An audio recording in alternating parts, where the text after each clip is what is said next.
다급해진 아베, 김정은의 러브콜, 납북자 문제 위에 김정은, 통 큰 결단. 필요, 푸틴, 김영남 통해 김정은 방러 초청, 9월 동반경제포럼 기간에. 와달라, 미중 무역전쟁 변수 가세하며 중러, 밀착, 트럼프, 한라인 개설. 하며 전화외교 추진 한반도 4강 정상회의쪽부터 도널드 트럼프 미국 대통령.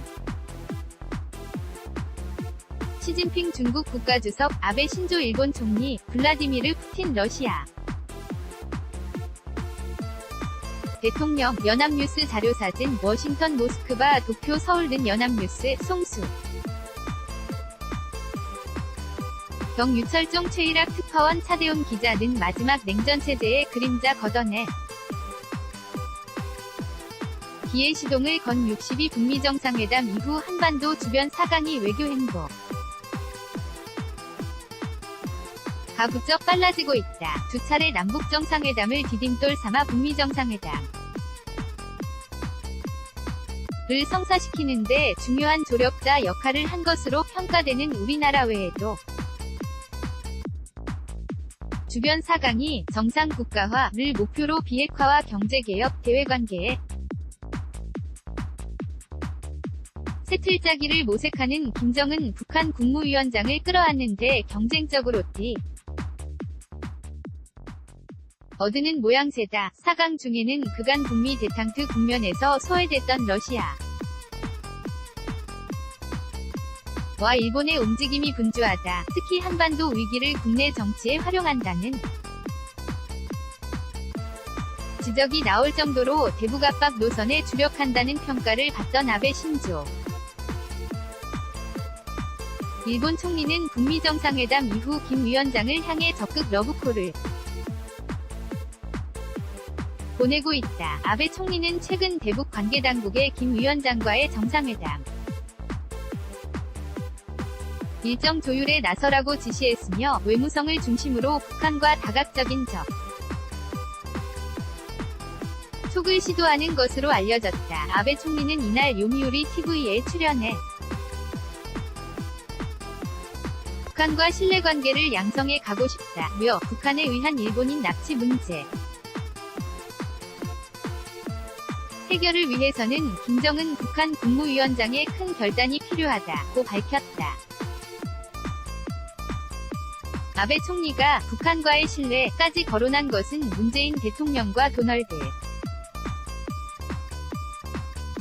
트럼프 미국 대통령 등이 잇따라 김 위원장과 만나는 상황에서 자신도 대화 국면에 동참하겠다는 의지를 강하게 드러내기 위한 것으로 보인다. 북한 등 그간 강경 대북 정책을 고수해온 일본의 노골적 반감을 드러냈다. 따라 서일본의 뒤늦은 러브콜에 응할지는 미지수다. 다만 병진 노선을 폐기하 고 경제중심 정책으로 전환을 선언한 북한이 중국이 같은 개혁개방의 길로 나아가려면 대규모 자본과 외부 투자가 절실하다는 점에서 장기적으로 일본과 대화에 나설 여지는 충분히 있다는 분석이 나온다. 특히 한국이 박정희 전 대통령 집권 시절인 1965년 한일기본조약을 맺고 일본으로부터 받은 3억 달러의 무상 지원과 2억 달러의 차관이 산업화에 마중물 역할을 한 바 있어 북한 역시 현 경제 규모에 비춰봤을 때 상당한 규모의 보상에 관심을 표할 수 있다는 시각도 나오고 있다. 러시아의 움직임도 빠르다. 블라디미르 푸틴 러시아 대통령은 월드컵 개막 행사에 참석차 러시아를 찾은 김영남 북한 최고인민회의 상임위원장과 지난 14일 현지 시간 만나오는 9월 극동 블라디보스토크에서 열리는 동반경제포럼 기간에 김정은 위원장의 방러를 거듭 초청했다. 푸틴 대통령은 앞서 지난달 말 평양을 방문한 세르게이 라브로프 러시아 외무장관을 통해 김정은 위원장에게 9월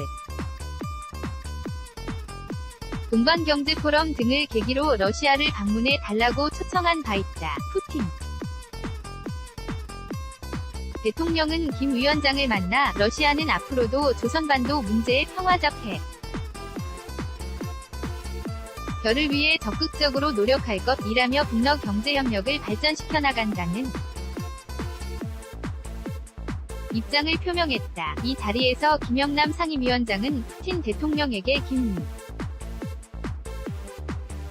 원장의 친서를 전달했다. 시진핑 중국 국가주석 역시 북미 정상회담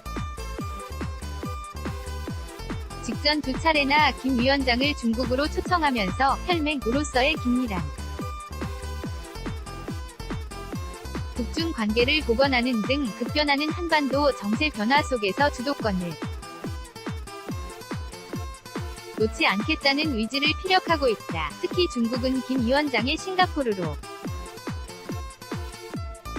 이동할 때 최고 지도부가 이용하는 전용기 2대를 제공하면서 중국이 북한의 든든한 후원국이라는 점을 상징적으로 세계에 알렸다. 미국 언론들 이에서조차 62 북미 정상회담의 최대 승자는 그간 주창해온 한미연합 군사훈련 중단을 관철한 시 주석이라는 평가가 나오기도 했다. 이런 와중에 미중 무역전쟁이라는 변수가 개입하면서 중러 간 밀착 구도도 뚜렷해지고 있다. 시 주석은 지난 8일 중국을 국빈 방문한 푸틴 대통령에게 중국 최초로 우회 훈장을 수여하고 고속열차를 같이 타면서 극진한 환대와 더불어 각별한 친분을 과시한 바 있다. 시 주석은 전날 러시아 월드컵 축하 사 푸틴 대통령과 전화를 하고 중러 양국 정상이 세계 정세의 급변 상황에 제때 소통하며 서로 버팀목이 돼 강력히 지지해준 덕분에 양국의 안정과 발전이 세계 평화와 안전을 지켜냈다면서 중러 전면 전략합작 동반 자 관계를 더 높은 수준으로 끌어올리길 원한다고 강조했다. 각국의 정은 끌어안기 행보가 가속화하는 가운데 북미 정상회담의 당사자인 트럼프 대통령은 김 위원장과의 한 라인을 가동하며 정상회담 후속 조치에 만전을 기하는 분위기다. 트럼프 대통령은 15일 싱가포르 북미 정상회담 때 김 위원장에게 자신과 바로 연결될 수 있는 직통 전화번호를 전달했고 오는 요일 17일 북한 측에 전화를 하겠다고 밝혔다. 트럼프 대통령은 나는 이제 그 김 위원장에게 전화를 걸 수 있다. 나는 그에게 직접 연결돼 는 전화번호를 줬다며 그는 어떤 어려움이든 생기면 나에게 전화를 걸 수 있다. 나도 그에게 전화할 수 있다. 우리는 의사소통을 할 수 있게 됐다. 매우 좋은 일이라고 말했다. https://youtube.b/ LOWOG336Q CHA://YNA.co.kr 2018년 6월 16일 13 52 송고